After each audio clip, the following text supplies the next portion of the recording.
അപ്പോൾ തണുപ്പിനെ പ്രതിരോധിക്കാൻ വേണ്ടിയും ഭയങ്കര കഠിനമായ ആരോഗ്യം ആവശ്യമായ കഠിന ജോലിയാണല്ലോ, അതുകൊണ്ട് ജോലിക്കൊരു ഉഷാറ് കിട്ടാനും വേണ്ടി ഞങ്ങളൊരു പാനീയം കുടിക്കുന്നുണ്ട് നബിയെ, അതിന് പ്രശ്നമുണ്ടോ എന്ന് ചോദിച്ചപ്പോൾ ദൈലം റളിയല്ലാഹു അൻഹുവിനോട് അല്ലാഹുവിൻ്റെ റസൂലിൻ്റെ മറുപടി ഹൽ യുസ്കിർ, ഞങ്ങളൊരു ചോദ്യമാണ് ചോദിച്ചത്, ഇസ് ഇറ്റ് ഇൻടോക്സിക്കൻസ്, അത് മനുഷ്യന്റെ ബുദ്ധിയെ തകരാറിലാക്കുന്ന വല്ലതുമാണോ എന്ന് ചോദിച്ചു.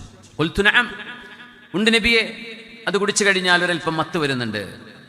ഖാല ഫജ്തനിബൂ, ജോലിയുടെ കാഠിന്യം കുറച്ചു കിട്ടാൻ വേണ്ടിയും നാടിൻ്റെ തണുപ്പിനെ അതിജീവിക്കാൻ വേണ്ടിയുമാണെന്ന കാരണങ്ങളൊക്കെ മാറ്റിവെക്കണം.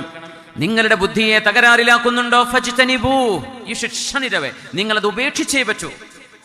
ഇമാം അബൂ ദാവൂദ് എന്നവർ ഉദ്ധരിച്ച ഹദീസാണിത്.